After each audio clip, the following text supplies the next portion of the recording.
Welcome to the Near Memo, a weekly conversation about search, social, and commerce. What happened, why it matters, and the implications for local.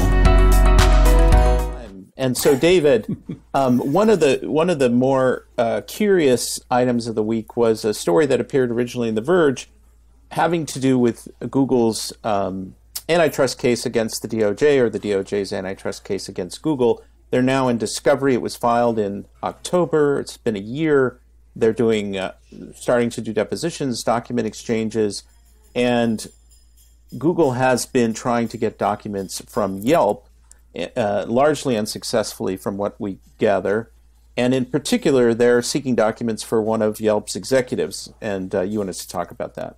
Yeah. So Luther Lowe, their VP of Public Policy, I think is his title. He's basically he's Yelp's number one lobbyist and sort of gadfly in the Google antitrust ointment. I think all three of us have interacted with him on occasion at previous conferences, though I don't know that any of us, considers him a friend. So I don't feel like we're sort of speaking out of school here. Well, I would say I have a friendly relationship with Luther.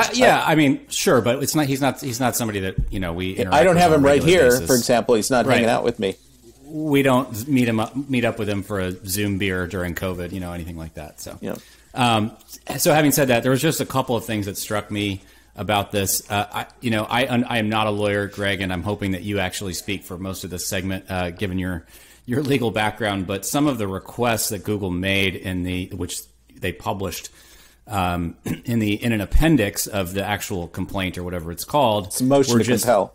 Just incredibly broad. And even if the documents related to those requests were not made public, the damage it would do to Yelp, beyond the outcome of this case, for Google to actually know all of that information about one of its main competitors in local was just shocking to me. So things like, a list of enterprise customers and what's your SEO strategy and like incredibly detailed, corporate strategy documents and emails. And it just strikes me. I mean, some of this stuff obviously, is worthwhile and worthy of them to request from Yelp. But if I'm looking at this as with a side-eye view of, okay, what are the possible outcomes of this case? One possible outcome is Google actually wins the antitrust case. They're found not to be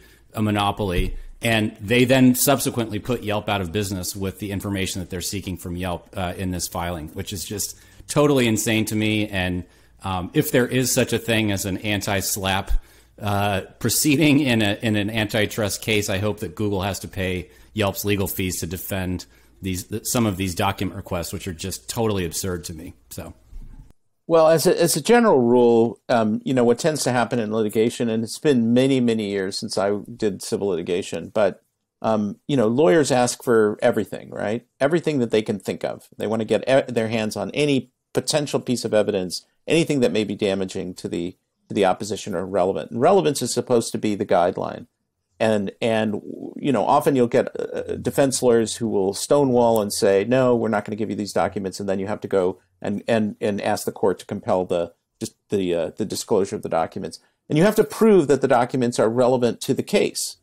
And, clearly in that kitchen sink request, which I agree was really overly broad, there is some relevant information about how was Yelp harmed potentially by Google's behavior, and they want to see those internal documents to see if Yelp's current position in the market is a byproduct of things that Google did or, whatever, internal mismanagement or bad decisions, whatever it is. So I suspect there'll be some mix of granting and denying the motion, but I agree with you. It's so broad as to really seek. They're asking for everything, all your strategy documents, all your financial information, so on and so forth.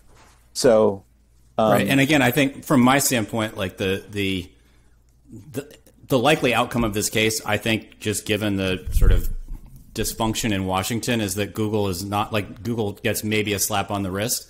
And as a result of a lot of these documents that they're asking Yelp to disclose, they actually become stronger after the case, which is just an absurd conclusion to all of this antitrust, anti-big tech sentiment. So, well, I mean, the interesting question is who's driving this? Is it purely the lawyers, or is it somebody sort of managing the litigation within Google?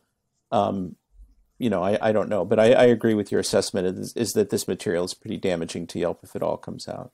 So the strategy, it's not necessarily damaging to Yelp, in a vacuum, but it's damaging in the hands of Google for sure. Yeah. That's what I meant. Yeah. So Aaron, the strategy, say something. the strategy is an overreach, and then they end up just being able to get a little bit, and all they really want is just to figure out, is what we were doing before actually working at grounding you? Because then we can just push that 10 times harder to make it actually come to complete fruition. Yeah, and you really get this. You do get the sense that there's some animosity here driving some of this. It's not simply a neutral, like, hey, we need these documents to prepare our case. I mean, in fact, the as you characterized it, the ad hominem sort of attack, the focus on Luther Lowe has a personal quality, literally and figuratively, in the sense that Luther Lowe has been instrumental in bringing these actions about both in Europe and in the U.S. And Google is mad as hell about it, and I think that this is some payback on some level, which is not pretty. Thanks for joining David, Mike, and Greg. To stay on top of the latest developments in local, subscribe to our newsletter at nearmedia.co. We'll see you next week.